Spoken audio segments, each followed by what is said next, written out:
PH ఉద్యోగులందరినీ సమాన పనికి సమాన వేతనం సమాన పనికి సమాన వేతనం సెకండ్ ఇన్నింగ్ల ఐక్యత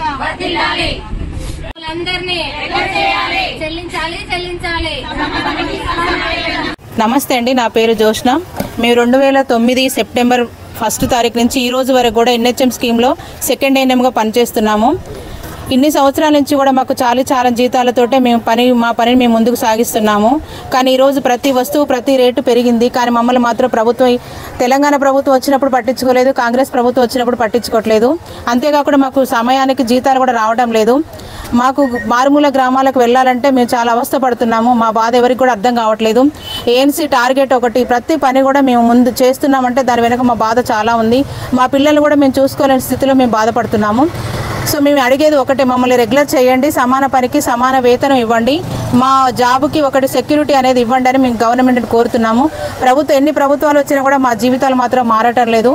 అందుకని ఈ నిరసనగా మేము తెలియజేస్తున్నాం. NHMలో పనిచేస్తున్న అందరిని కూడా రెగ్యులర్ చేయాలని మేము కోరుతున్నామండి. ముఖ్యంగా మా సెకండ్ ఏఎన్ఎంస్ మాత్రం 16 సంవత్సరాల నుంచి గ్రామీణ ప్రాంతాల్లో పనిచేస్తూ ఆవేదన కరోనా టైంలో మేము ఒక్కొక్క రోజు మా పిల్లలు చూడని రోజులు చాలా ఉన్నాయి. అంతేకాదు గవర్నమెంట్ అయితే మీరు జీతం తీసుకుంటున్నారు, పనిచేస్తున్నారని మాట్లాడుతున్నారు, కానీ పనికొద్ది పారితోషికం మాత్రం ఇవ్వట్లేరు. ఒక రెగ్యులర్ ఏఎన్ఎం అయితే ఒక్కొక్క రెగ్యులర్ ఏఎన్ఎం ₹1,00,000 జీతం తీసుకుంది, అదే పని చేస్తున్నాం మేము మాత్రం 25,000 తీసుకుంటున్నాము. అంటే వాళ్ళకి మాకు తేడా ఏంటిదో మాకు అర్థం కావట్లేదు. సో మా సమస్యలు వెంటనే మీ ప్రభుత్వాలు గమనించి మా సమస్యలు చర్చించి పరిష్కరించాలని మేము కోరుతున్నామండి. నేను తొర్రూరు PSC నుంచి సెకండ్ ఏఎన్ఎంగా మాట్లాడుతున్నా. మేము ఇప్పుడు 16 ఇయర్స్ నుంచి ఇదే PSCలో పనిచేస్తున్నాము. ఇప్పుడు మేము మారుమూల గ్రామాలకు అటు ఇటు వెళ్ళాలంటే ఒక ఆటో తీసుకొని పోవాలంటే కిరాయి ₹300 అవుతుంది. అంటే మా శాలరీ 25,000. ఒక నెల జీతంలో ఒక 10,000 కూడా మిగలట్లేదు. శాలరీస్ ఇటు అటు మొత్తం ఖర్చులకే అయిపోతుంది.